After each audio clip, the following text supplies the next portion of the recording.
شہید سے متقی، متقی سے مجتہد، مجتہد سے اوتاد، اوتاد سے ابدال، ابدال سے کتب، کتب سے قطب الاقطاب، قطب الاقطاب سے غوث، غوث سے غوث اعظم، غوث اعظم سے تابعی، تابعی سے صحابی، عام صحابی سے انصار صحابی، انصار سے مہاجر صحابی، پھر انصار و مہاجرین میں سے بیعت رضوان والے، بیعت رضوان والوں میں سے احد والے، احد والوں میں سے بدر والے، بدر والوں میں سے عشرہ مبشرہ، عشرہ مبشرہ میں سے خلفائے راشدین، خلفائے راشدین میں صدیق اکبر، صدیق اکبر سے نبی، نبی سے رسول، رسولوں میں اولو العزم، اولو العزموں میں جناب خلیل اللہ، اور جناب خلیل اللہ سے محمد رسول اللہ۔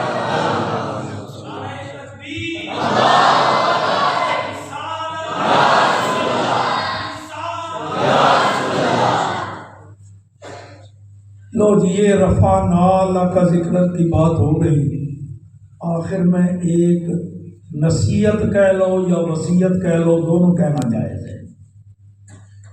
یہ جو نعرہ لبیک کا ہے اس کو چھوڑنا نہیں، یہ جو عادت بڑی پیاری بن گئی ہے آپ کی، یہ عادت بنی ہوئی ہے اور بڑا کام دے گی ہے۔ یہاں جب بھی سرکار کا ذکر آتا ہے، حضور کی شان بیان ہوتی ہے، تو آپ وجد میں آ کے یہ نعرہ لگاتے ہیں۔ اس کا کیا مطلب ہے؟ حضور ہر لحاظ سے میں حاضر ہوں، لبیک یا رسول اللہ، حضور میں حاضر، میرا سب کچھ حاضر ہے، تن من جان مال آل اولاد عزت آبرو سب کچھ حاضر۔ یہ گویا آپ رسول اللہ سے ایک معاہدہ کر رہے ہیں، سب حاضر، سب کچھ حاضر۔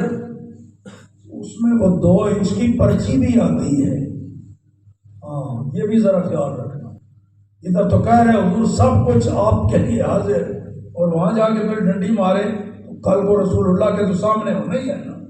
یہ بات ضمناً آ گئی، ہاں یہ اس کو چھوڑو۔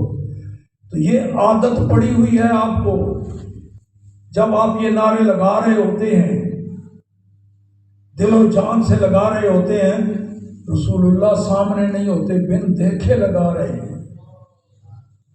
یارو قبر میں تو سرکار سامنے آئیں گے نا، اور فرشتوں نے سوال کرنا ہے، ما کنت تقول فی ھذا الرجل، ہاتھ کا اشارہ کر کے انہوں نے کہا دیکھو یہ جو ہستی سامنے نظر آ رہی ہے، یہ جو حسن و جمال کا پیکر نظر آ رہا، بتا تو دنیا میں ان کے بارے میں کیا کہتا تھا۔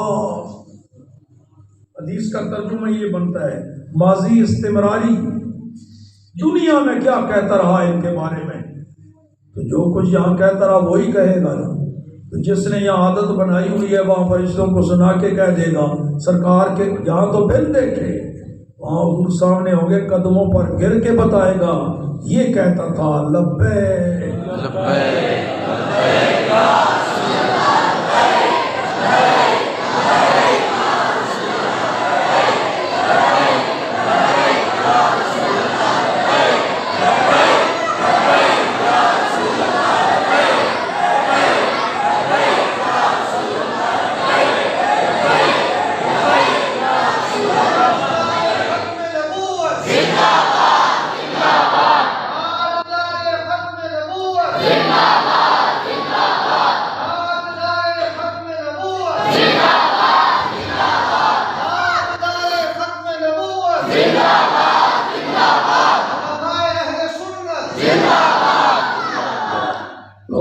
اللہ پاک میری آپ سب کی حاضری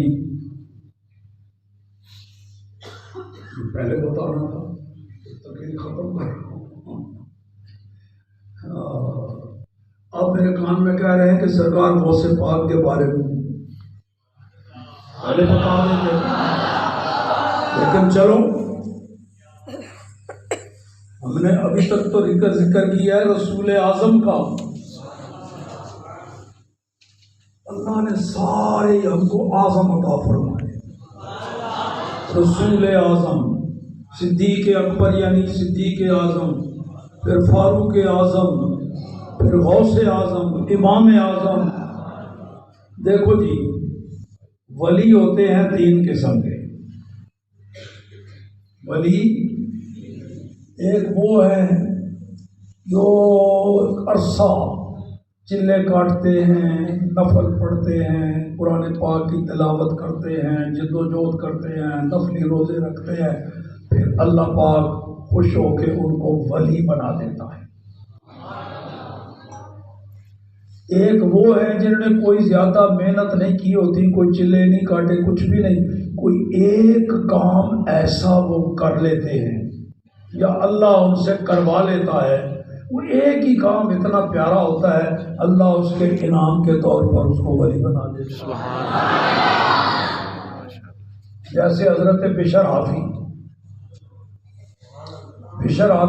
تھے تو مسلمان، لیکن کام کر رہے تھے، وہ شراب کا کارخانہ بنایا ہوا تھا، شراب بنتا تھا، بکتا تھا، وہاں جا کے بیٹھتے، کاروبار وہی۔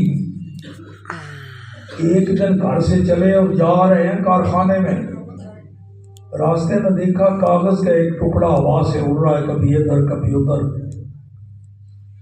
بشری ایک طبیعت میں میلان ہوتا ہے، یہ دیکھو تو صحیح ہے کیا ہے۔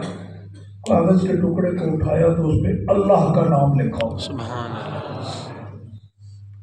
لاکھ گنہگار ہو بندہ پر رب کا نام آئے، مومن ہو، لرز گئے میرے اللہ کا نام، اور جہاں راستے میں پڑا ہے پتہ نہیں اس پر کسی کا پاؤں آ گیا ہو، کبھی ادھر کبھی، اس سے مٹی جھاڑی، اس کو بوسہ دیا، آنکھوں پہ لگایا، جا رہے تھے کارخانے کی طرف، واپس گھر کی طرف موڑ آئے، پھر آ کے اس کو عطر سے خوشبو لگائی اس کاغذ کے ٹکڑے کو، پھر دیکھا گھر میں وہ اوپر چھت کے قریب بلند جگہ پہ اس کو رکھا، اور پھر اطمینان سے کہا تو اعلیٰ ذات کا نام ہے، تیرا مقام اعلیٰ ہے، یہ مقام ہے تیرا، وہ نہیں جہاں تو پڑا تھا، میرے رب کا نام ہے۔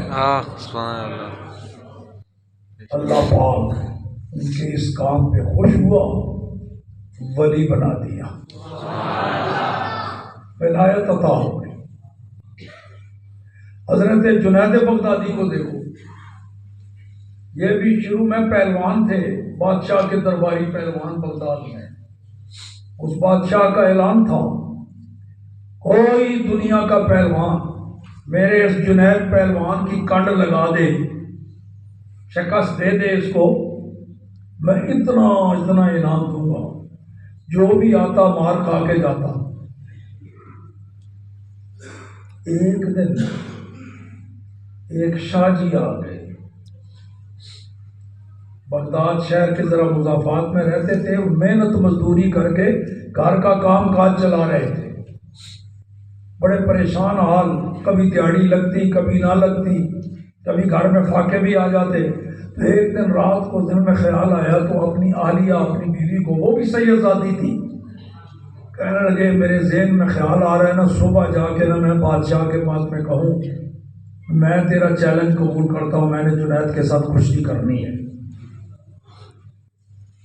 بیوی نے کہا شاہ جی آپ بیمار بھی ہیں، کمزور ہیں، تو وہ تو منیا ہوا پہلوان ہے، دنیا کا کوئی پہلوان اس کے آگے دھڑک نہیں نکالتا، کوئی بات نہیں، اگر وہ مجھے گرا بھی لے گا تو میرا کیا جاتا، مجھے تو کوئی پہچانتا ہی نہیں، میری کیا بےزتی ہو جائے گی، اور اگر میرا کوئی داؤ چل گیا نا تو بس پھر بات ہو جائے گی۔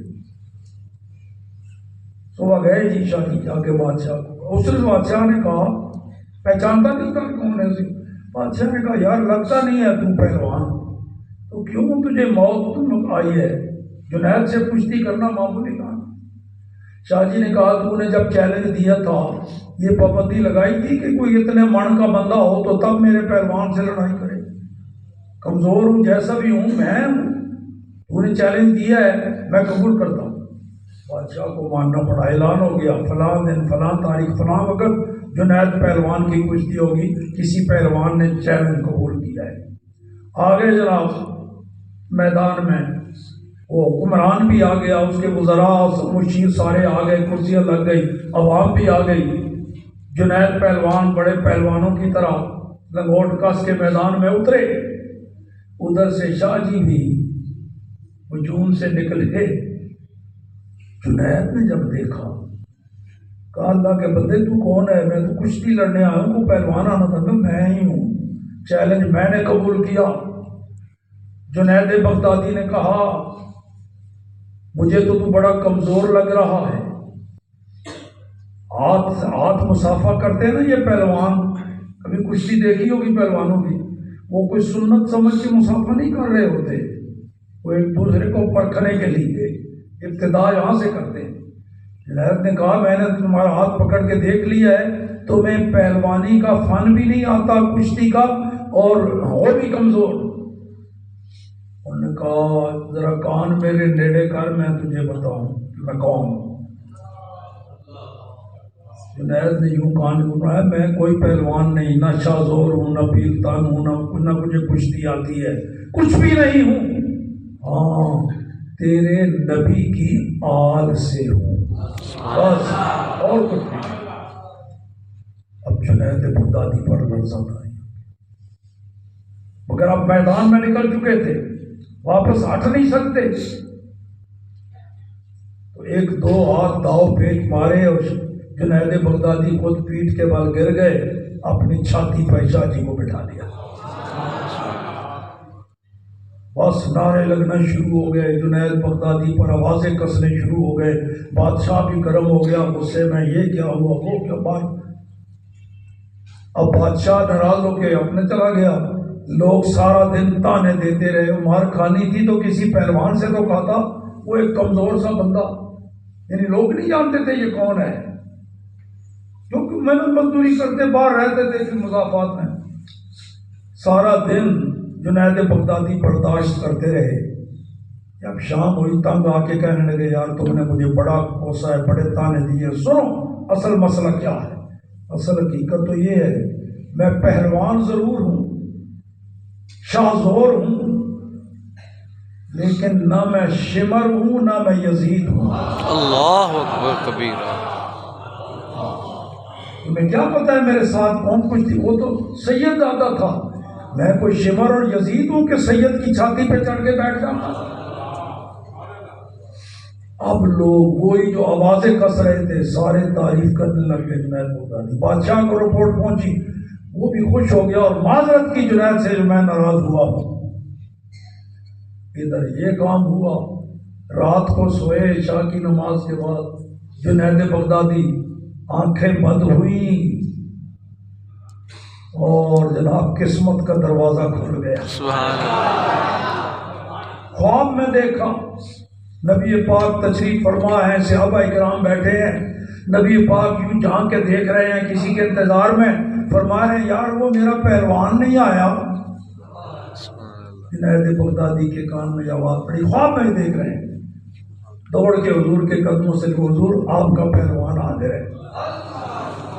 فرمایا تو نے میری آل کی لاج رکھی ہے، میں نے ولیوں میں ولی بھی تجھے بنا دیا، ولیوں کا مقام، ولیوں سے تیرا مقام اونچا کر دیا۔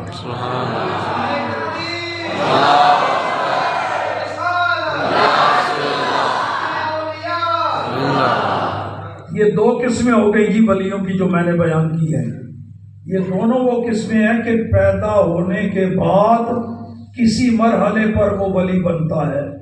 تیسری قسم یہ ہے جناب پیدا ہو کے ولی نہیں بنتا، ولی بن کے پھر پیدا ہوتا ہے۔ سرکار غوث پاک اس تیسری قسم کے ولی ہیں۔ پہلے اللہ نے ولایت ماں کے پیٹ میں عطا فرما دی، پیدائشی طور پر ولی پیدا ہوئے رمضان شریف میں، رات کو کوئی ابھی 2-3 گھنٹے ہی عمر ہوگی، ماں نے دودھ پلایا پیتے رہے، جب صبح صادق ہوئی روزہ داروں نے کھانا پینا بند کر دیا، سرکار غوث پاک نے ماں کا دودھ پینا بند کر دیا۔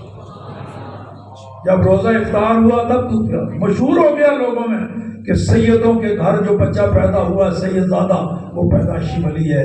یہ ہے غوث پاک، ان کی ابتدا ایسی ہے تو تو آگے پھر کیا کیا کمالات ملے ہوں گے. وآخر دعوانا ان الحمد للہ رب العالمین.